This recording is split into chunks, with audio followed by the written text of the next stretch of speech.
Hey, how you doing? My name is Jarrod Glandt. I'm the president for Grant Cardone Enterprises. I'm so excited to have you guys here today for 5 strategies that will add 7 figures to your HVAC business this year in 2024. A little bit of background about me. For the last 13 years, I've been working with Grant, basically helping to grow this business, which started 13 years ago. It was doing about $2.5 million a year in sales. And over the time that I've been with Grant, we've been able to grow the brand, grow the customer base, grow the team, and grow the revenues from, like I said, to about $2.5 million a year across all the platform. We did $600 million in sales this year with about 720 employees. So there's been a lot of growth that we've experienced over the last 13 years. And my goal here today is to share with you guys some of the things that we've done and are actively doing, not only in our own business, but the things that we're teaching to the hundreds of thousands of business owners that we work with every single year. The largest single segment of client base that we have is in the home services field. And so there seems to be a real big opportunity there to install some things that in most cases cost no money. And so that's one of the, I guess, one of the most exciting things you can look forward to today is the things that I'm going to talk about are things that are not going to break the bank. They're not things that require, tens or hundreds of thousands of dollars of investment. They're literally just simple things that require a little bit of discipline and some execution.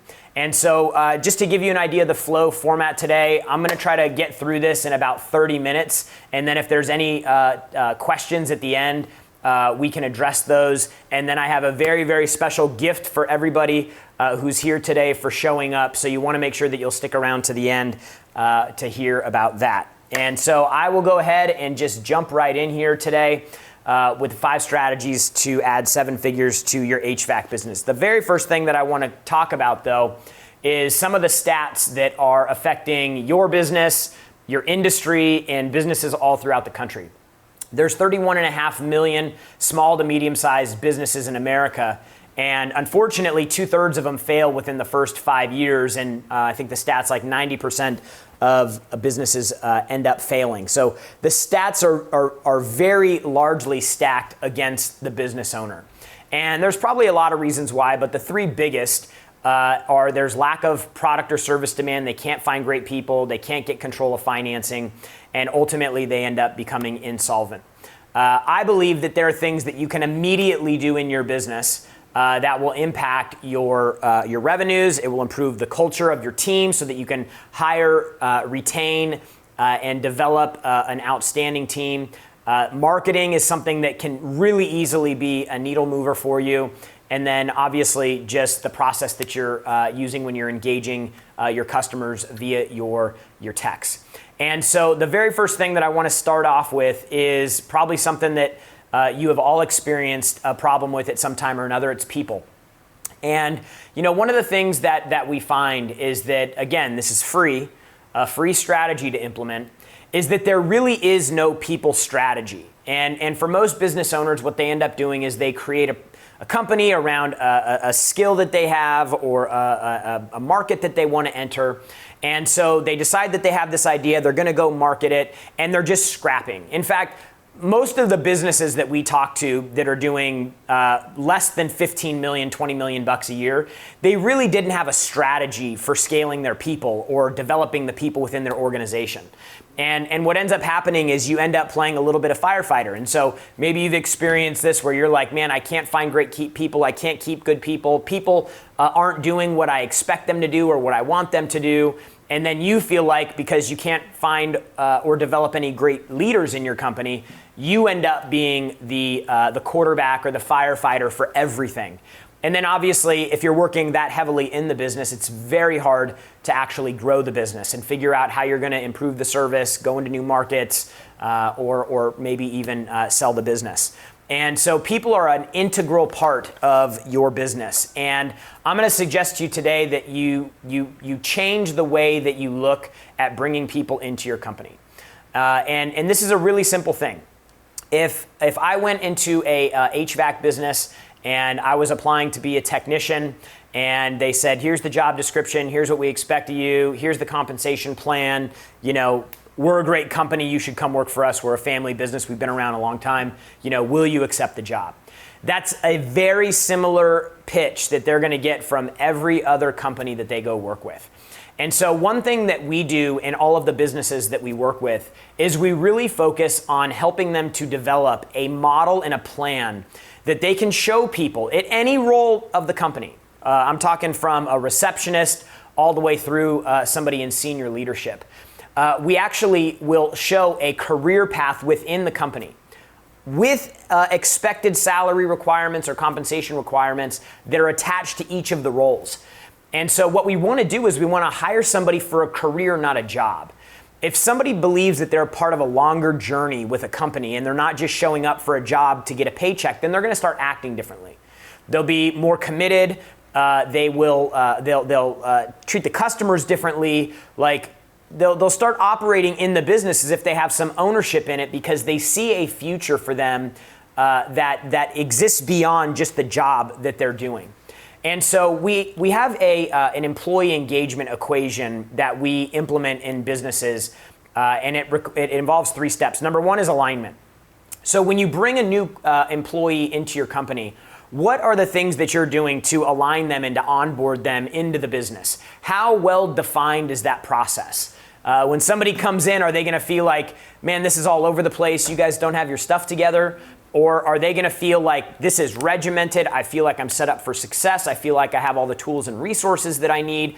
They're providing me with ample amounts of training on the things that I don't quite understand or I'm not comfortable with. But this is your real first opportunity to reinforce the decision that somebody made to come work for you.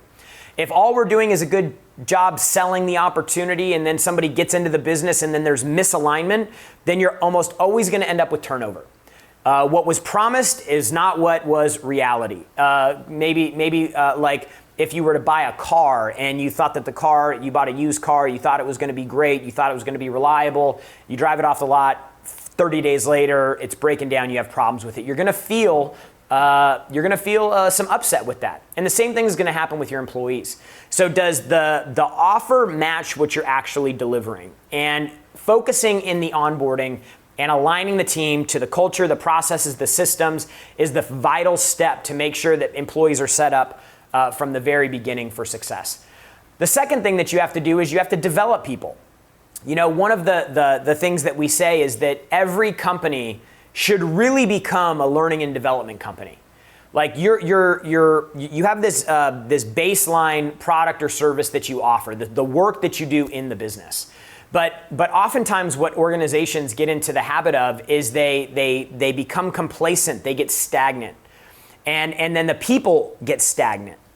And so when people don't feel growth, if they don't feel opportunity, if they don't feel challenged, then ultimately what they're going to end up doing is they're going to be looking for a better opportunity. And sometimes that means they'll go down the road and get, go work for somebody else simply because they offered them, $5 an hour more or another 10 grand a year or something that really could have been avoided.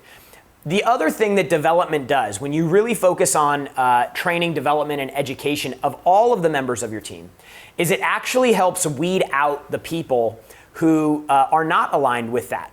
And so, we believe in our world that turnover is actually a good thing as long as you have a good business process. Because until you have turnover, you can't find great people. So how could you ever expect to find somebody great if you have average people that you've been tolerating because you're afraid that you can't go out into the marketplace and find somebody new? And that's really where this starts becoming full circle. If you had all the confidence that you could go out into the marketplace and replace anybody in a short period of time because your value proposition as a company was so strong that anybody with some logic and sense would come in and go, man, these people are different here. I see something different. They're backing it up when I'm in there. Like if you were able to get that confidence that you could replace any role, how many of the people do you have working for you right now would you get rid of? See, a lot of times we get miscalculated on what actually our problem is. And so we start looking in the business for all these problems and we're like, man, we've got a problem with retention. There's no good people out there. But the truth is, if you have a bad process, then you're never going to keep people and you're always going to have retention problems. And so what we would suggest is that you guys really focus on what you're doing to install culture, to deliver on it, to develop your people, to have consistent one-on-ones with them where you're talking about the things that they can do to actually improve their earning power within the company. And I'll show you a slide on that in a second here. And then finally, you want to transition the team. You want to transition the team through scale and growth of the business. And your responsibility as a business owner is to grow the business. Okay, if you had access to, let me see, if you had access to a game room, and all you had in the game room was 3 games, eventually you're going to get sick and tired of playing those games. And oftentimes this restlessness that happens with ambitious employees is they go to companies where owners aren't growing the business. They're not interested in it. They get complacent. And again, that is it puts your staff in a position where they have to relegate themselves to the position that they're in, the money that they're making, and then there's not ever going to be any additional upside. And that might be okay for a percentage of your staff, but for great people, if you want to grow the business, if you want to end up in a position where maybe you could bring in somebody senior underneath you who could take over 75% of the operation of the business and allow you to move out of the business. You know, exiting the business doesn't just mean selling the business. Exiting the business for you could also mean I've been able to grow and develop a team where I actually have to do less in the business every day. And that's what we want you to get into a position of where you can make that choice. Like how many of you right now, if you knew that you had confidence in a senior leadership person, you would actually be okay with letting them do 75% of the work?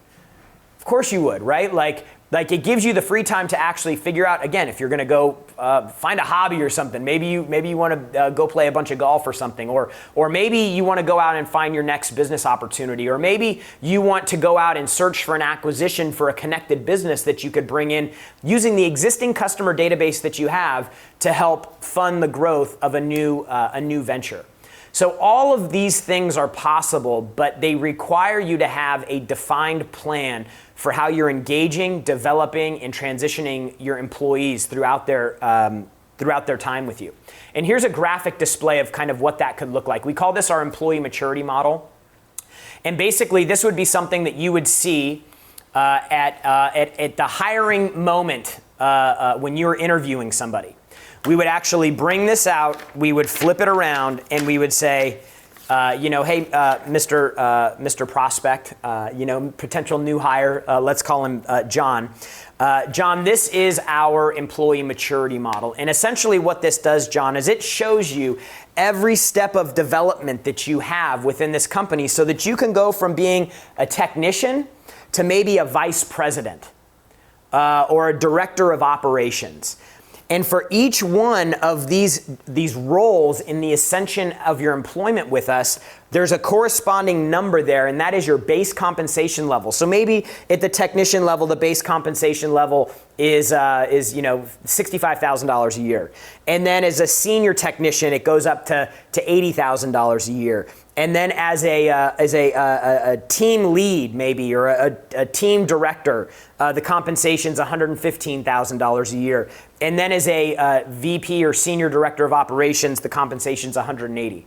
So at the hiring moment, I'm actually showing somebody how they can go from their role into a $150,000 a year job. And this is what I'm talking about showing people a career path, not just a role, and showing it to them. And then letting them know for each one of these levels of ascension within our company here, we have an exact, precise list of things that you need to demonstrate a level of competency for in order to unlock that next growth. So the day you start, John, you will never have to ask what you need to do in order to either make more money or receive your next promotion, because we already have it mapped out. All it is up to you about how quickly you want to move and ascend through this program. You guys see how that makes a difference? It helps them see the future, not just the paycheck. So they're going to ascend through this from manager to senior manager to director to ultimately a senior director. Now, again, The titles can change on this, but this is something you should have for every department. Like in our organizations, we have a customer service department, we have a sales department, we have a marketing department, we have an IT department, we have a legal department, we have a finance department. We have all these different departments. And within each of those departments, there is an escalation model and a corresponding compensation that goes along with each of those things. There's a requirement to get to the next level. Maybe it's, you have to achieve this level of KPI performance. You have to have been here for a period of 9 to 12 months. You have to have a growth in the one-on-one reviews that you've been having with your management team. And so it basically puts a expectation in place for somebody coming into the organization about what's possible. Just that one step alone will give you an advantage when you're trying to go out into the marketplace and hire people.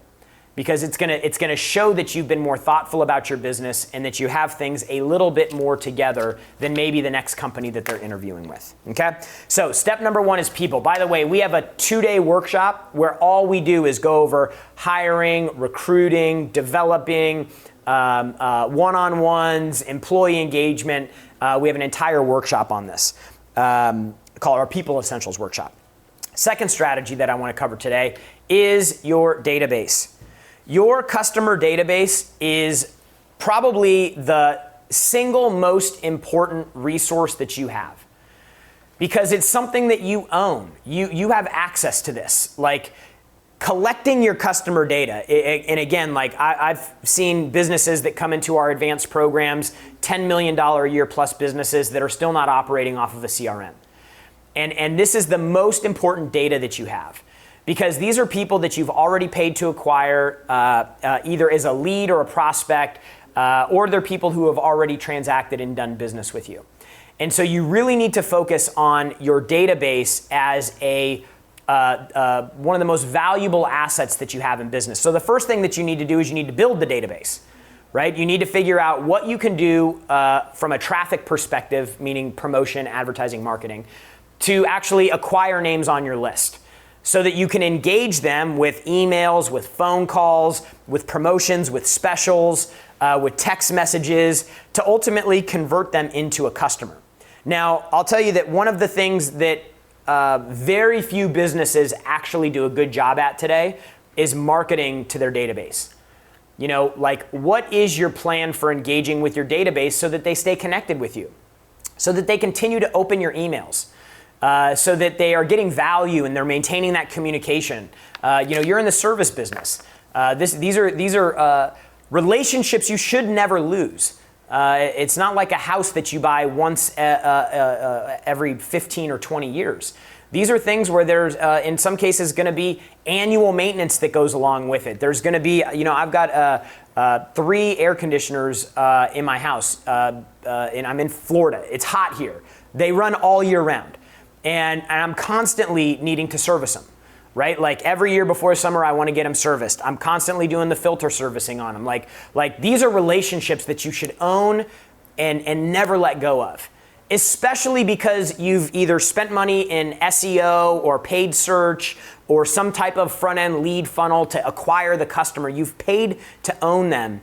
And oftentimes what happens is business owners allow other competitors to come in and conquest their list and take customers out of their database.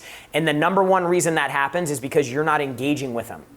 And that doesn't mean you have to come with them at an offer all the time, but you should start thinking about how you can use content to engage people.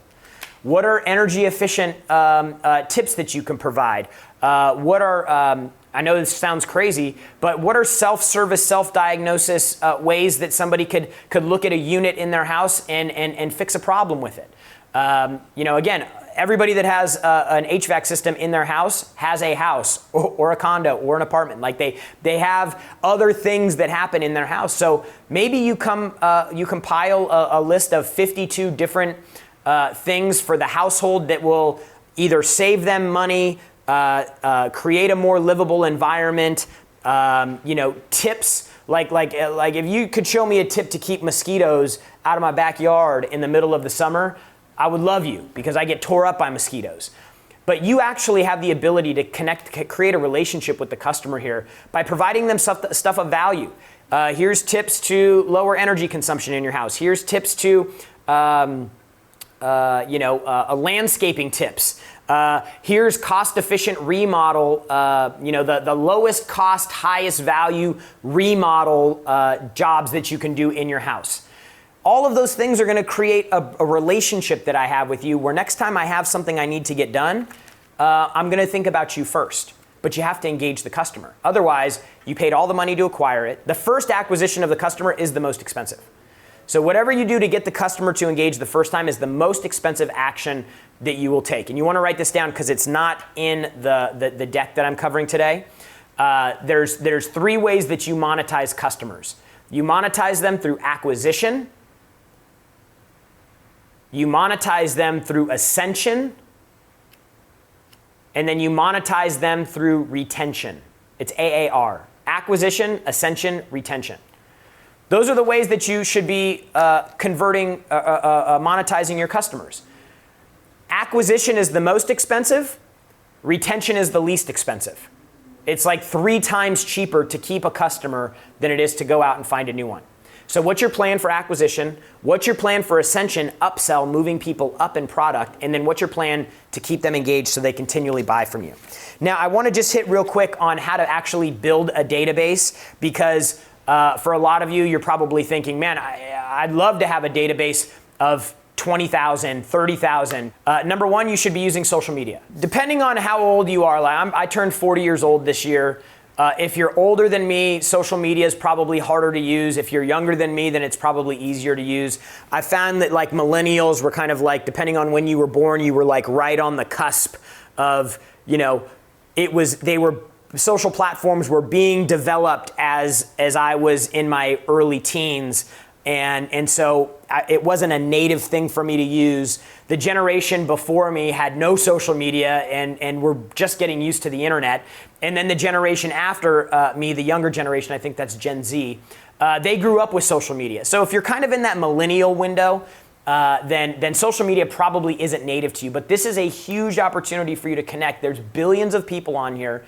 And oftentimes what you'll find is on social media, you can actually find people in your town. You can find groups in your town that are a great way for you to get connected with your community in a way that has a little bit more scale. The second thing you should be using to build your database are lead forms. So simply going out and having a form where somebody can input their information on your website for something. There needs to be something of value that they're going to get. Like what could you create right now that would be valuable where somebody could actually exchange information from you? We call these things lead magnets. Like what is a piece of meat that you could put out in the universe that will attract a dog or whatever you're trying to hunt for, right? Like 3 tips to save money on your HVAC bills, or 21 ways to lower your air conditioning power requirements. And I'm just making up some things off the cuff here. But a free report on the 100 things you can do to have the most energy efficient house in the neighborhood. So you want to have something that communicates some value, that has low friction. It's not a price point that you're trying to hit. It's not you're trying to charge for it. It doesn't require that they have to pull a credit card out, but it's something of perceived high value. Discounts and offers are a great way to build your database. E-commerce companies are great at this. You go on a website for Bass Pro Shops or Cabela's or something like that, and you go up on their site. The very first thing it says, hey, save 10 or 15% off today. Simply by giving us your email information. Webinars, educational webinars are a great way to build your database. They're free, and again, they're high value. Free strategy consults, free consultations, free estimates. Like these are all great low friction ways for you to start building customers in your database. The other thing that you could do, and this is maybe an outside of the box idea, is you could start a podcast. And if you are a residential, you work in residential HVAC or commercial HVAC. Like maybe you start a commercial HVAC podcast, and your podcast isn't actually about HVAC at all. It's about highlighting and showcasing successful business owners in your town. And in the pursuit of bringing on entrepreneurs to talk about their business, you are creating a lead for yourself. So would just go, hey, Lisa, I know that in the town you're really well respected. I have a podcast where I highlight and showcase successful entrepreneurs from Miami just to learn about their contribution to the community, how long they've been in business, why they got in business, and I'd love the opportunity to share your story with my audience. That's a very easy thing to say yes to. It's all upside for them. And then in the process, you get to get connected with Lisa. And it turns out that Lisa owns 25,000 square foot building, and it could be a potential lead for you as well. So you do the interview, you build a relationship, and then you transition into, hey, how are you handling your HVAC needs in your business right now? Paid ads is a great way to build your database. Although I would not say that paid ads would be the first place to go. I'll talk about that in a minute here. And then finally, going out and buying lists. Like you could go out and actually acquire lists for your area, your market area, and go out and use that data to reach out and market to and promote your business, your offer, your company, your service. Okay. So database, huge opportunity for most businesses. But in order to do that, you have to be on your CRM and you have to actually be using it. Piece of technology is only as good as the people that are using it. So really important to establish that. Okay, number 3, lead engagement. There's 3 things that I want to cover here. How are you engaging with the leads that you have? The number one thing that you have to differentiate yourself in the marketplace is you have to have speed to lead. And without even saying anything else, I'll just give you a second to think about if you were a customer and you submitted a lead somewhere and they responded to that lead in less than 5 minutes, what are the types of things that you would know about that company? Like you submit the lead, you're on their website, you submit the lead, and in less than 5 minutes, you get a text message or a phone call. What does that tell you about that company? Tells you that they're committed. It tells you that they deliver at a high level. It tells you that they're on top of their game. Those are all things that are ultimately going to end up creating more value in you. A lot of times people have this conversation. They're like, hey, how do I stop discounting my price? How do I make it not a race to the bottom? Well, you simply act and behave in a way that will generate more value for you. And the number one thing is being how quickly are you handling people's problems? How open is the communication that you have with them? When you're scheduling things, are you rescheduling or do you actually show up and deliver when you say you can? So speed to lead is number one thing you need to focus on with lead management. And just a quick little guideline here. Responding to leads in less than 60 minutes today is mandatory. It's absolutely mandatory. You do not have an option on this. 60 minutes after somebody submitted a lead, like if I go onto your deal and I submit a lead, before you call 60 minutes later, I'm going to be on social media. I'm going to see some posts here and there. I'm going to maybe end up on YouTube watching a video about something. I don't know. I'm going to get into my email and I'm going to have 13 emails. By the time you call, I'm going to forget that I submitted the lead. And so like less than 60 minutes is mandatory today. If your lead response time is over 60 minutes, it's a huge opportunity for you. The second category, less than 10 minutes is ideal.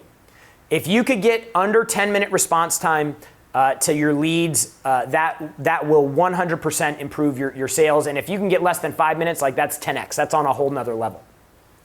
The next thing with lead engagement that I want to talk about is follow-up. And if you've ever heard the term fortunes in the follow-up, the fortunes in the follow-up is the truth. And the truth is business is in the follow-up. Because ultimately what happens is if I go out and I have a problem with something in my house that you're going to be trying to fix, I'm going to go out and I'm probably going to call 3, 4, 5, 6 different people at the same time. Okay? And if for whatever reason I don't recognize the number and I don't answer, I miss the calls, like they don't leave a voicemail, so I don't know it was them that called. I thought it was one of these scam calls or one of these political campaigns trying to get money from me or all the wild calls that we're getting these days on our phone. The only way that I'm actually going to be able to engage with you is if you continue and you persist. And I have a crazy stat here for you that melted my mind the first time I saw it. 80% of transactions happen after 8 contacts. And 45% of business owners never follow up once. They make one call, they never follow up again. And 80% of transactions are going to take 8 or more contacts.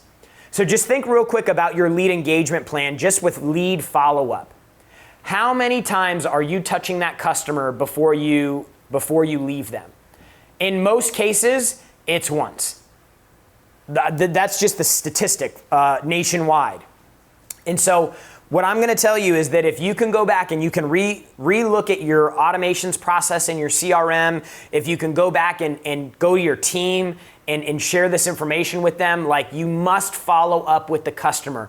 There's too much noise. There's too many people competing for the attention of your customers. Check this out. The average person today consumes more information in a single day than a person in the 15th century did in their entire life.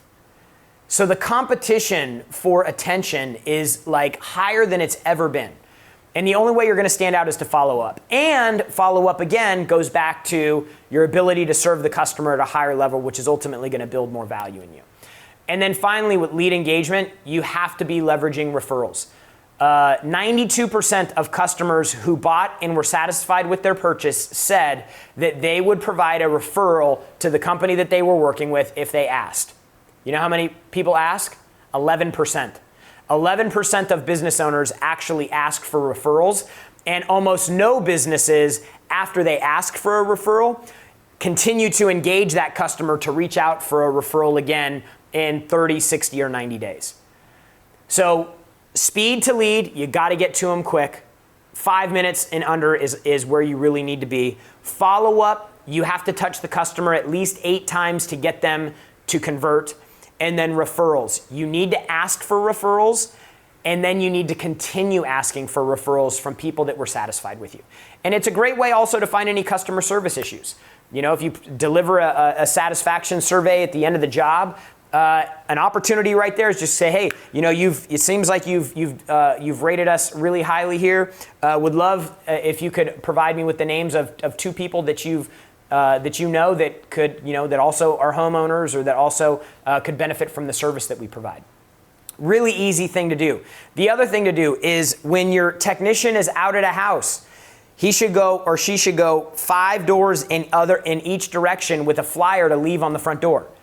You know, it's an amazing opportunity for you guys to pick up additional business. Nobody's doing this, I promise you. Very, very few people actually are thinking about, how do I take that one customer, that one lead that I acquired, work them for a referral so that one customer becomes 3, and then go into the neighborhood and work the houses on either side of the house that they live on, the house that you're working in, to go out and try to drum up more business. And this is how you can go back to your technicians and show them ways to maybe double their income simply by generating more business. I mean, wouldn't it be great if the technicians didn't rely on you for leads and they could get their own business? Would you be willing to pay them a percentage of the ticket higher than you would? So check this out. What I would propose is self-generated business, we're going to pay you, 12% on. If it's a lead that's generated by our team, then you get paid 7% on it. Would you be willing to do something like that? It's incentivizing the behaviors that you want, and it's rewarding the salespeople, or the technicians for doing the right job, thinking like a salesperson, okay? Number 4, obscurity is your enemy. I want to show you a graph real quick. This is a graph of the attention that we've had as registered by Google Trends since about 2005, something like that, okay?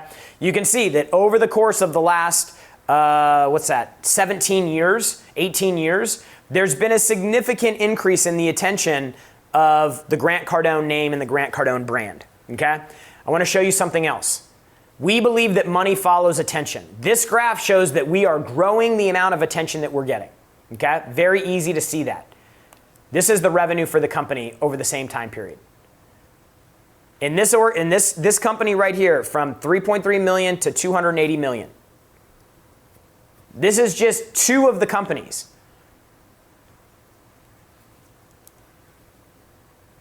Attention graph, money graph. Attention graph, money graph. You don't have to look very far, folks, to see the impact of attention and money. Look at the Kardashians. Like, they had no product. Like they you know, there was a product in the very beginning that actually was the thing that got everybody's attention. But all they did was just go out and continue to get attention, keep being seen. Next thing you know, we have a reality TV show. We go out, we keep doing things. People like us, they hate us. Next thing you know, 2 of the kids have billion-dollar companies. And the family's probably worth $5 billion. I don't know. Like, it's insane. They have no product. There's no value there. All they did was get eyeballs and attention. And so the thing you need to focus on is, how are you generating attention for your business? There's 2 ways to do it. You can do it by paying for it, or you can do it through organic social. I would suggest you do them both. But the first place that I would start is not paid media, and here's why. There's a decision journey that a customer is going to follow before they make a decision. Okay? Let's just look at it like a funnel. And down here, this is where the customer buys. Okay? At this level here, when I go one step up from the purchase, at the bottom of the funnel, what the customer is doing right now is they are researching, and this is sticky, researching, that's terrible. I can sell stuff, but I'm not a great handwriter, okay? So they're researching a vendor. Before they're researching a vendor, if your customer is like most people, when they have a problem, the first thing that they do is not pick up the phone. The first thing that they do is they go to Google and they start searching, okay? They start searching, hey, I've got a leak, my air conditioner's not working, my thermostat's broken. They go and they actually research a problem. And then before they have a problem, they are just in unaware, unconscious, and just out of the market, okay? So this is the funnel that a customer is going to follow. They're going to be unaware of a problem, unconscious to a problem, not have a problem, okay? The next step down when they have that problem is they want to go actually research about that problem. They're going to go out and collect data and information. Through that research, they're likely going to end up with a vendor where they're selecting a vendor, okay? And then once they select a vendor, they make a decision. Pretty straightforward, right? This area right here is where most small businesses advertise. Air conditioning contractor, Miami, who to call when my AC breaks, how come my air conditioner, who's my air conditioner vendor supplier? Number 1 air conditioning contractor, HVAC company in South Florida. They're going through and they're researching the vendor here, right? This is the single most expensive place that you can advertise, and it's where most small businesses advertise. Because it's the bottom of the funnel. The customer's the closest getting ready to make a decision. But there's actually a way to move up this funnel. When a customer is researching a problem, you have an opportunity to provide content to them at that moment that will allow you to capture the customer. The beautiful thing about the home services business is you are in a specific area. The algorithms on the social media platforms are designed to give you the most relevant results, which means that if somebody is searching for air conditioner problem, house too hot, house too cold, how to fix it, they are searching that. The platforms are automatically going to be showing content that's most relevant to them, meaning closest to them. So it would be an incredible idea for you, if you want to spend less money on leads, to start creating video content about a list of 50 different problems that a customer can have that you could solve. 50 different problems, create a tutorial video on them, post them on YouTube, and tag them for your city. Tag them for South Florida in our area, Miami, Fort Lauderdale, South Miami, Hialeah, Doral, Davie, Plantation. Like you want to blanket your space. And because so few businesses are doing this, it's the easiest land grab that you have on social media right now, but it just requires that you take some time to create content.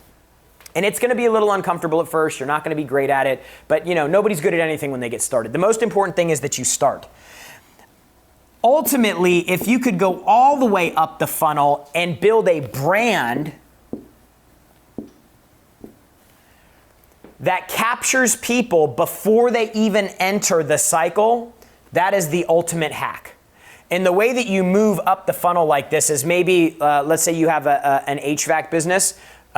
Maybe you create a social account called Fix Your Home Free. You got to think about the customer. What are they interested in? They want a problem to be solved without spending any money. Okay, so if you were to create a platform and a brand around Fix Your Home for Free, you posted good content there and you were doing it frequently and you were committed to it. It is an investment of time. This is not a big investment of money, okay?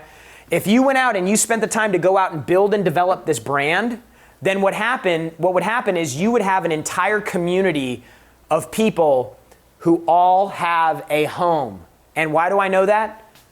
Because that's what you're teaching them about, is fixing their home. That gives you the opportunity to own the customer the entire way through this. And ultimately, this brand could grow outside of your marketplace and become so big that you might never have to go onto a job site again, and you could simply build a network of partners where you would go out and instead of becoming a service provider, you could actually become a marketing company. I know that's thinking outside of the box, but this is what's possible. You could actually go to a nationwide HVAC company, and they might actually buy your platform for you for the customer base that you have. So there's all kinds of things that content can do, but most importantly, you have to be creating organic content. It's an easy way for you to own your marketplace, and nobody's doing it. For paid media, I'll just tell you this. Make sure that you have great offers, great pages, and that you follow up. Like if you've ever worked with an agency before and you said, man, you're giving me terrible leads, the first thing you should always do is mystery shop your own business and find out what is the customer actually experiencing when they submit a lead. This is something that we do all the time. We constantly are mystery shopping our own business because we want to know what's happening when the customer gets on the phone. We want to know what experience the customer is having. We want to have the opportunity in real time to identify an opportunity that we may have to improve the call. So before you crucify your agency or whoever's running your ads, mystery shop yourself and check your process. The other thing that I'll tell you, and this is like a really important piece here, is when you're running traffic, your website is probably killing conversions. Your website's killing conversions. We would suggest that you put all of your offers on landing pages. A landing page is different from a website because a landing page gives you one thing to do. A website, if you just went to your website right now, look at all of the different things that you have that the customer can click on. On any given web page, like if you just went onto grantcardone.com and you looked at the top fold, which is, that's the term that they use, like when you go on the web page, what is on the screen before you scroll? That is the top fold of the website. You'll oftentimes see between 5 and 20 different things that you can click on. Ours, there's about 18. So if you give somebody the option to do 18 things, how many things do you think they're going to do? 0. When you send them to a landing page and the only thing that they can do there is the thing that you want them to do when they get there, then your conversion rate, like I know on our website, we'll convert 2% of the traffic. On a landing page, I'll convert anywhere from 40 to 60% because we're giving them one thing to do. So with paid media, check your sales process first, and then always, always, always push paid media to a landing page with one call to action, not many.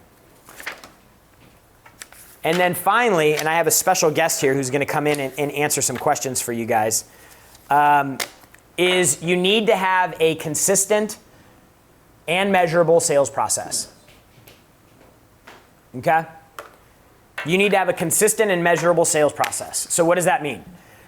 Without consistency in the way that you're engaging your customers, either on the phone when you're setting the appointment or when the technician goes to the house, if you don't have a consistent process that you're training, you're drilling, and you're role playing on an ongoing basis, then you can never improve that process. because the result that you get will be based on inconsistent process delivery. And so how can you fix something if everybody's doing it a different way? So the first thing that you have to do is you have to have a very defined process for customer engagement, whether it's on the phone when you're trying to set the appointment or when your technician is out at the house. And then you have to constantly train it. For 13 years, over the last 13 years, one of the most important things that I ever installed with the team here is that every single day when we had 4 salespeople, we got together for 20 minutes. We do all of our sales over the phone here. Every single day for 20 minutes, we sat down and we would drill and role play before we'd get there at 8:30. For 20 minutes, we would drill and role play the phone call face to face with each other. And over time, we became extremely strong on these calls. Could handle any objection, could hang in there for 3 or 4 or 5 objections. Our role play would be to maybe negotiate price, and we'd be able to stick in the deal and not have to discount. Like, you have to train these things. They have to be reinforced on a constant basis. And once you have consistent processes, then the next thing that you have to do is you have to start tracking your metrics. If you're not tracking key performance metrics of your sales process, you are missing the telltale story of what you need to do to improve your revenues or your profits, okay? So what are some KPIs you could be looking at? Number 1, how many inbound calls are you receiving into the business every day? Baseline metric. Number 2, how many outbound calls are being made every single day in the business? Number 3, how many emails are being sent out every day in the business? What's the open rate on the emails that you're sending? What's the click-through rate on the emails that you're sending? What percentage of calls that come into your business are you setting an appointment on? How many appointments does your tech need to go to in order to close a transaction? What's your average transaction value? You give me those numbers, and we can grow your business. Simply by starting to pull the different levers that are driving those performance metrics into your business. The other thing you have to understand is you have to understand the sales opportunities that you have. You get inbound calls, you have outbound calls, you have sold customers, you have unsold customers, you have referrals, you have people that you visit outbound, like either a door knock or something like that, maybe a cold call if you're working commercial. Inbound visits, so anybody that would come directly to you, maybe in your physical location, if that would ever happen. You have your website as a sales opportunity. You have social media accounts as sales opportunities, a way to connect with people, both inbound and outbound on social. You have service calls, so follow-on maintenance calls you have. Those are sales opportunities. Complaints, customer complaints, it's one of our favorite sales opportunities. Because oftentimes what the customer is really complaining about is they haven't received enough to be satisfied. And so oftentimes we'll convert complaint calls into customers that actually get on the right service or product from the first place. Email campaigns are a sales opportunity. Your client's competition is a great sales opportunity if you're working in commercial. One of the hacks that I used to do all the time is we had a competitor that loved to show off the successes of his clients.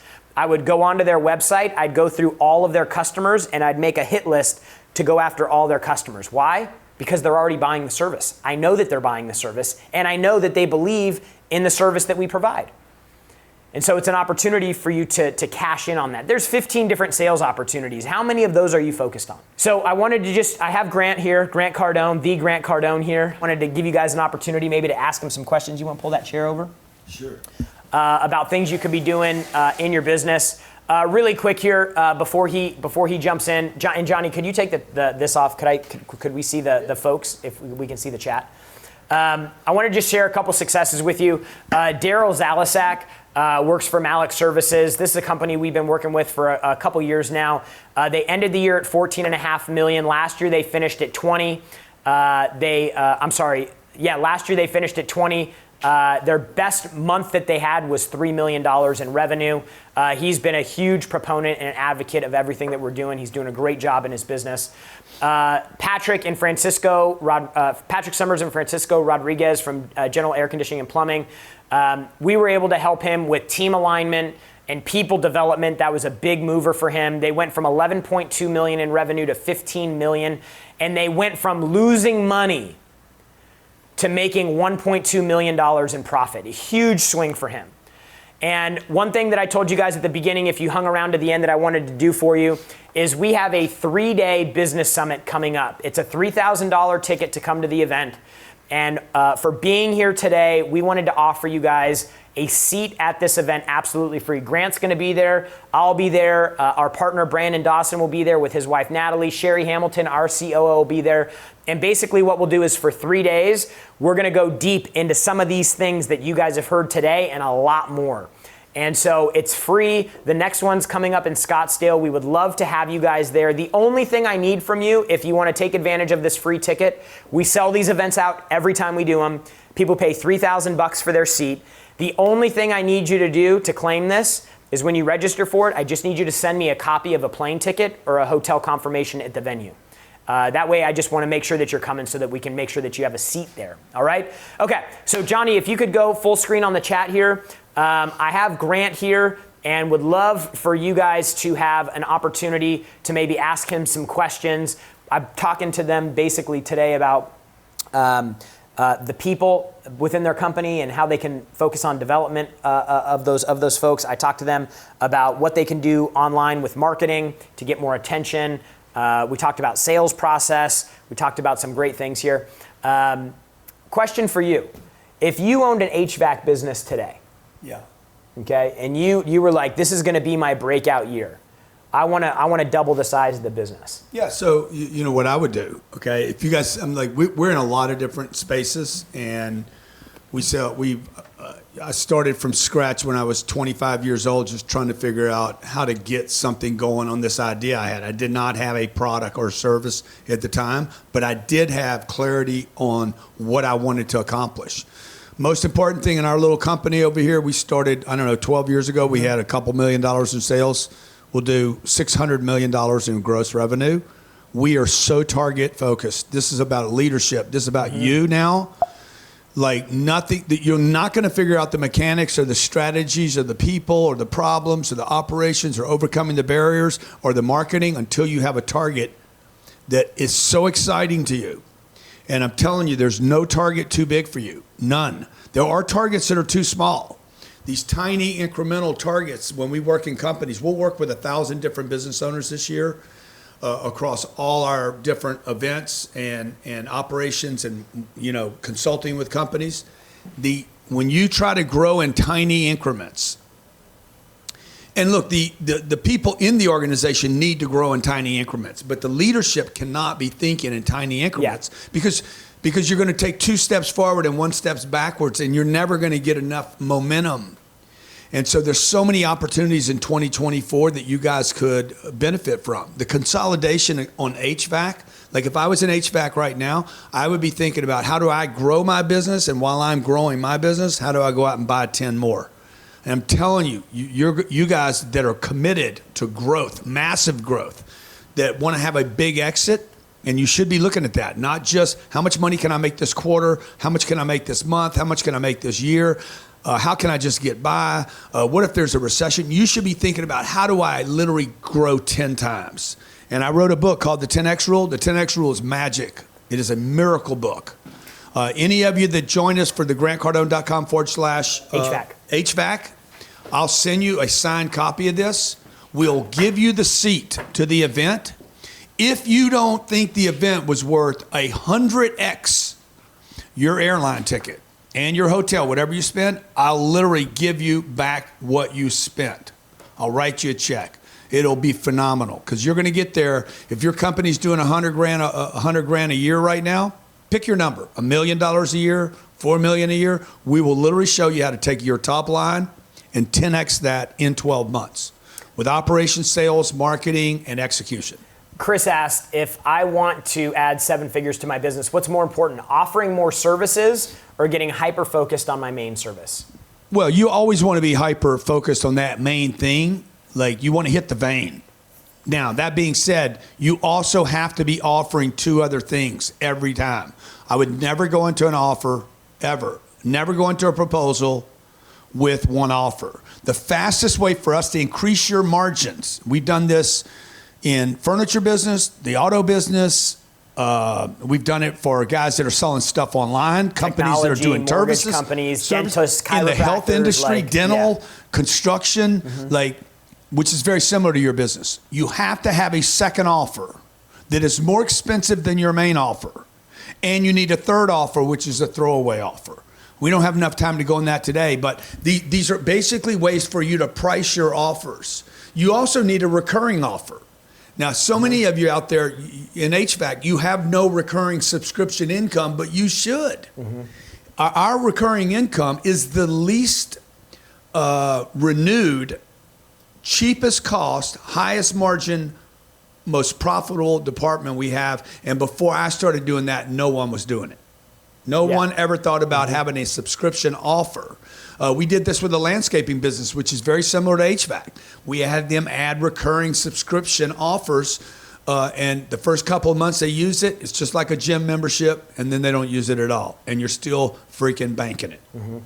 And it, by the way, makes you a better, stronger customer base.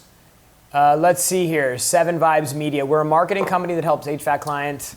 My question is in regard to growth, is when an HVAC company knows they haven't captured the majority of their local market, is it better to put all their marketing efforts towards the local market, or should marketing be split between local and new regions to increase leads? Number one, I would say the other piece to that is you need to be organically going way outside your market, okay? Your goal, if you're in Seattle, your goal is to get people in Cincinnati to know what you're doing in Seattle. And I actually talked about that. That's when I created that like Fix Your Home free brand that would grow beyond your market, and it would create value in you across the nation. Because if I can get people in Minnesota or in Wyoming or Arizona. Even outside that, if I could get people in China to know my name, I got a lock on Miami.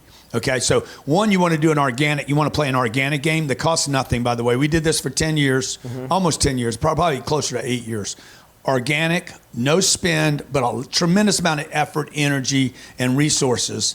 That means you need a spokesman, somebody pumping and pushing content out about your space and what you guys do better than anybody else. The second thing is now you want to target your local market. Anything you can service, you want to target. Or like I'm working with a guy right now. He does mold remediation, restoration. He does $14 million a year. He just got started with us a year and a half ago. He was doing $3 million, literally 4x in a year.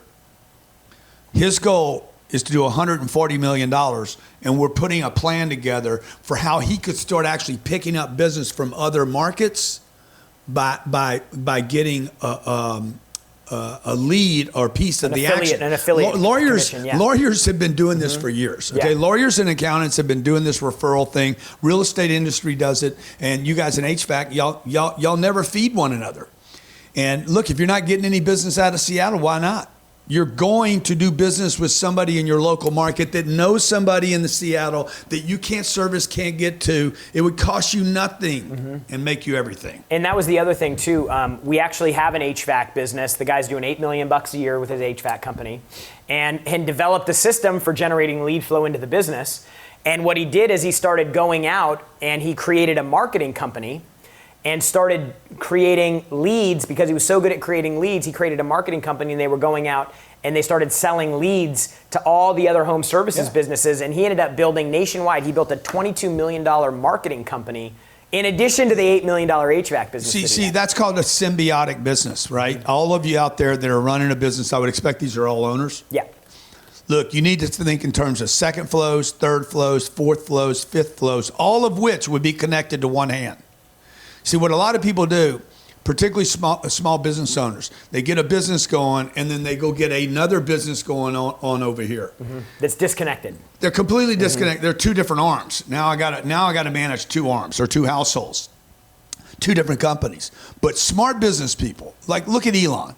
Everything's connected on a hand. Like my businesses, there's probably 24 different companies today. Literally, if I move my thumb, I move 23 other businesses. In some way, shape, or form, even in my marketing, if I push and it creates interest, these other 23 companies could actually benefit from the one lead I paid for, either with energy or with money. When it comes to obscurity being the enemy, getting content out there is crucial. Is there such thing as too much volume? Or is the name of the game volume? Look, the name of the game is not volume. The name of the game is frequency and consistency. Okay, you could go puke 10 hours of content today. If you don't deliver again tomorrow, you are forgotten. Okay, you're filling up the Grand Canyon is what you're doing. So you have to keep spitting into the universe. You have to keep spitting a little piece of information. Now, also, you have to do it across every platform. So you can't just, oh, my customer's on YouTube, or my customer's on Facebook, or my customer's on TV, or my customer's in the newspaper. Your customer is everywhere.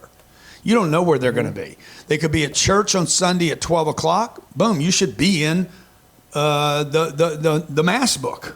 Okay, it costs nothing to be in that book. But you should also be at the diner, the local diner, when they leave church to go to breakfast for the buffet on Sunday. You should be there. And when they get home for the football game, if you could be on the local TV channel, that would be ideal. And then when they go on Facebook, by the way, they're looking at their Facebook while they're watching the game. Okay, literally the Super Bowl is going to be played on TV, and the guy will have a phone in his hand. People will be in the stands, have a phone in their hand. And you guys are not, particularly this HVAC business, okay? Heavy construction businesses, anything with heavy, like something heavy, you guys are so far behind the curve on the social game, playing the easiest game there is, and nobody's out there. You're complete obscure to the marketplace, and it's a great place for you guys to dominate and literally take over. Yeah, and the other thing that's happening right now, and I gave them the example of based on how old you are, basically will determine your comfort level with social media. Like, yeah. I'm 40, I was kind of an in-between thing. If you're older than that, it's probably less comfortable. And if you're younger than that, you're probably more comfortable. I'll tell you that I know a lot of 20-somethings right now who are all over social media promoting home services businesses that are crushing it and building businesses bigger and faster than people that have been doing it for 30 or 40 years. And the only reason that they're doing it is because they're leveraging social media. Not because they're more experienced. No, I literally have a guy working, he's a landscaper in Golden Beach. Golden Beach is about 600 families here. They all got money. And I'm using one company. He's doing a project next door to me. He did my house before I bought it and the neighbor, I don't know, for the last 15 or 20 years. I buy the new house. I don't even know the dude. I go reach out 2 or 3 other companies. I don't know the guys doing my neighbor, okay?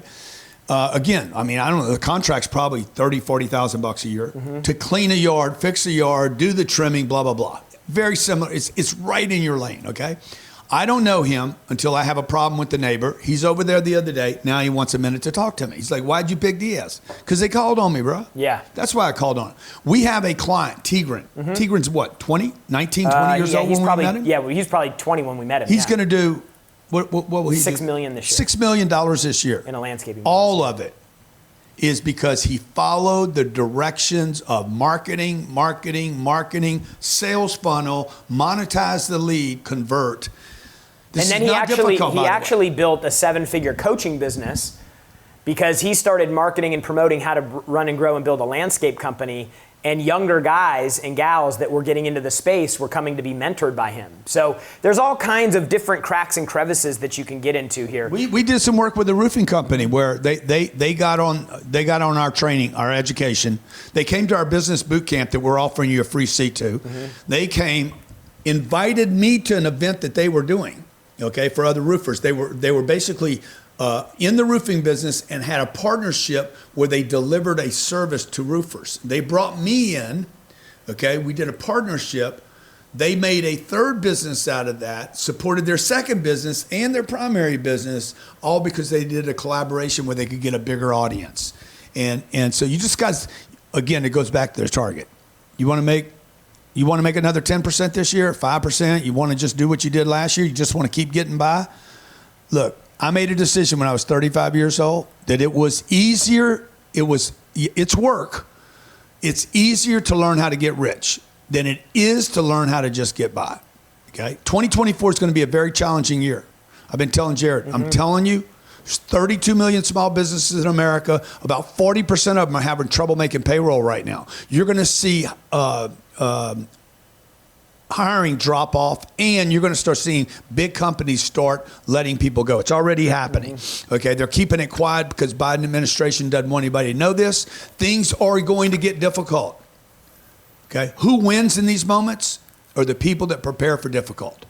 So if you're ready to grow and you want to expand and you're ready to learn new things and you're sick and tired of just being sick and tired and same old bullshit problems over and over, same little recurring problems. I can't find good people. My advertising's not working. The customer won't pay enough. The margins aren't there. If you're sick and tired of using the same excuses and having the same complaints and having the same problems, let me show you this, okay? Let me and my team prove to you, without you spending anything other than flying to Miami, let us show you.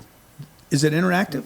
No, it's Scottsdale's the next one. Yeah, I'm sorry, Scottsdale. Scottsdale's in April. Yeah. Fly to Scottsdale. The weather's perfect right now. Spend 3 days with me. Look, after 3 hours, if you're not happy, leave. Go back. I'll pay for your ticket, okay? I'm telling you, this thing will show you how to put your business on a mission to conquer your marketplace. Could I just have you, if you're going to take us up on that ticket? And where do you live? Would you put yes in the comments if you're going to take us up on that? And where would you be coming in from? Where would you be coming in from? If you want to come, we'll get you set up. Who's going to take advantage of that ticket? Josh, Jacob, Casey. Huntsville, Alabama. Yep. Unbelievable market. Put the market you're into. Cammy, Huntsville, Cassie. Alabama. Jacksonville, Florida is going to be one of the great winners going forward. Dallas, Texas. Let me just talk about these cities. Yep. Dallas, Texas is going to be a boom city going forward. Also, let me just say that you guys have no threat from AI. Okay, zero threat from AI. There's going to be businesses that get destroyed in the next 3 to 5 years. You guys are in the perfect market. Atlanta, Georgia will win forever. Las Vegas, Nashville, New Orleans. You guys in College Station, you're going to crush it. Texas could actually separate from the United States. Its economy will get so big. Tulsa, Oklahoma, they're going to build the tallest building in America in Oklahoma in the next 3 years. Wow. Lake Havasu City. Lake Havasu City, Columbus, South Carolina, phenomenal markets, man. These are great. Cape Cod, Massachusetts. You guys got so much money up there, it's unbelievable. Your prices should be going through the roof right now. You should be adding price to everything if you're anywhere in that northeast quarter. Okay, St. Louis, Ontario, Canada. Please take the time. Yep. Put this on your calendar. Okay, if you guys have ever asked for help or guidance or like, dude, when am I going to get my breakthrough? If you are like me, this morning I spent with my wife, baby, we got to work on our breakthrough. When are we going to get our breakthrough? Okay, if you've been asking, where is it? When is it? I'm looking for it. This is the answer to it. Okay, and I believe in it so much. I'll give you the seat. You fly down there. You're not happy. I will give you your airline ticket back. Okay, I'll pay for your airline ticket if you don't like the event. You won't even leave. You're going to be pinned to your seat, and you're going to say, damn, I wish I'd have brought my operator. I wish I'd have brought my manager. I wish I'd have brought my spouse here. So if you want to bring your spouse, by the way, all you got to do is tell us so we can set the room for you. I just want to see a confirmation of the seat. Mm-hmm. Now, y'all need to do this today. Okay, what's today? How long do we have before this event? Today's Tuesday. Yeah, because they're selling this event with advertising right now. So if you want the seat, I want to make you a priority. You just need to get the information to Jarrod. I'm coming. I'm in. So let me just get a count. Who's in? Who's going to make this work? A bunch of people, yeah. But I saw a bunch of yeses. I didn't see those. Scroll back up, guys. Scroll back up. Just add them right Look, now. Yes. Bunch of people. And how do they confirm? GrantCardone.com/HVAC. GrantCardone.com/HVAC. You just go to the page. Click redeem your ticket, plug in some information. Jackie's been posting the link in the comments here. So all you got to do is go to that link, register for it. We'll help you get set up with a date. If you can't make the April one, we'll have you at the July one. And the most important thing is you guys just commit to coming. Yeah. And all we need to redeem that ticket, send us a plane ticket, send us hotel confirmation, and then we'll get you guys set up. Look, if you know somebody, and if you're not interested in doing it, and you know somebody that's open-minded, and somebody that wants to grow, and somebody that is hungrier maybe than you, a business owner, yeah. A business owner that's hungrier than you are, how could they send us a referral? Just send it to Jackie at GrantCardone.com. Jackie, Jackie, at GrantCardone.com. If they come, I'll pay you $500 for every person you send me. How about that? Because maybe you just want to lead on it, okay? Because I know this. I want to do business in the HVAC business. April 26th, 27th, and 28th, For you guys that are asking dates, let me suggest to you that the date does not matter.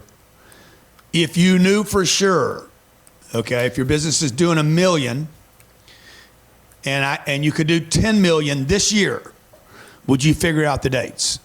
I'll bet you would. Okay, for 10 million, would you get there? Would you cancel everything else, get a nanny, whatever, arrange whatever you got to arrange, somebody to take care of the kids, the dog, the cat, all the problems and all the BS. Would you get there if the payoff was big enough? The answer is always 100%. And that's what you do when you're 10X. By the way, if you can't make commitments, your people can't make commitments either. Okay, so we'd love to see you there. Yep. I'll be there the entire time, April 26, 27, 28, Scottsdale, Arizona, or yep. Phoenix, Arizona. Yep. Location's great, weather's phenomenal, and I promise you, okay, this is not like some boring education.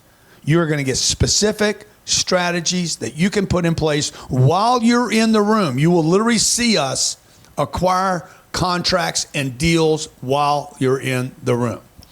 And we do this at every event we've ever done. You will see money trade hands, money made.